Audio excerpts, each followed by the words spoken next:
Benja në Tiranë pak para njësjes të ndeshjes Shqipëri-Serbi. Për këtë na njofton gazetari Arlen Sadiku, cilin ja kalojmë linjën. Arlen, fillimisht përshëndetje, si është atmosfera në tribunat shqiptare? Me mbrëma për shikuesit e Klan Kosovës, ende nuk është mbushur stadiumi plotësisht, edhe pse ka 20 minuta deri te fillimi i ndeshjes, zakonisht do të mësuar të shohim një orë apo një orë gjys, por masat e sigurisë kanë bërë të vetën sepse ka një kontroll të rrept për të gjithë ata që futen në stadium. Jam këtu së bashku me Dritan Shako Hoxhën dhe besoj që me shok tjetër do ta kemi pas pak edhe Blendin Vepsi, një mysafir special që po na afrohet. Dhe besoj që do të marrim pak kohë në këtë lajme që ndrohet të Klanit. Po. Mi brava Blendi, mirë se erdhe. Kemi ardhur këtu stadiumin që fëmijë. Kemi hyrë pa bilet fillim. S'ka qenë ky? Ke ky stadium. Po më tani, okej, ky sigurisht po. Kemi hyrë që fëmijë, kështu që realisht futbolli kalon gjithë ato limitet e çdo gjëje dhe kjo është ndeshja më ndeshje, më 100% gjithë, më ata që s'kanë fare lidhje me futbollin, të ndeshjen se humbasin dot. Po, sepse shohin shumë edhe nga ana historike, pastaj ndeshja 2014-s e kam prehur tensionin e përballjes mes dy ekipeve. Në fakt ne nuk kemi shumë histori përballje me ish Jugosllavin.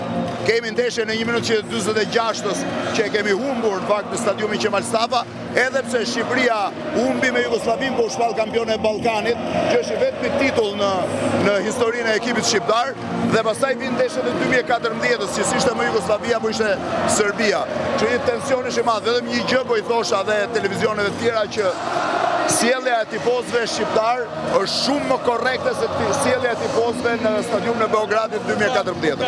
Para, stadiumi është më i bukur, qyteti është më i bukur, klima është më pozitive dhe atmosfera është shumë e bukur. Tani ne Shqipëri ofevso. Po më bëri përshtypje se pak më parë takova 3 gazetarë serb që ishin në tribunën e shtypit, që ishin të shokuar nga stadiumi, po ishin të shokuar edhe nga rruga nga aeroporti deri në qendër Tiranës, sepse më thanë Beogradi nuk e ka një zhvillim tillë me këtë lloj niveli të ndërtimeve të strukturave komerciale, tregtare e tjerë. Prandaj u eksagjeruar me gjithë policira me ato në natë.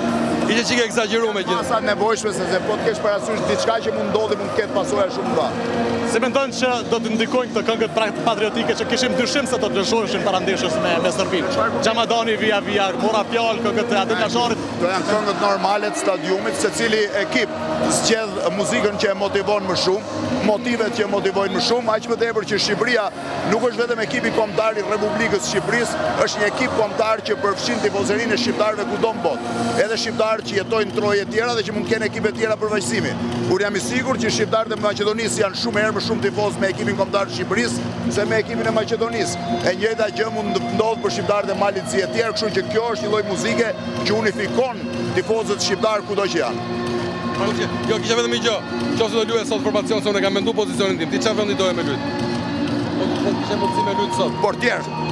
Atë do ishte rezervë, do ishte portier. Ju falenderoj shumë, faleminderit shumë Lidi. Faleminderit shumë Shako. E mbyllim lidhjen direkte nga Errol Benja, linja për ju në studio.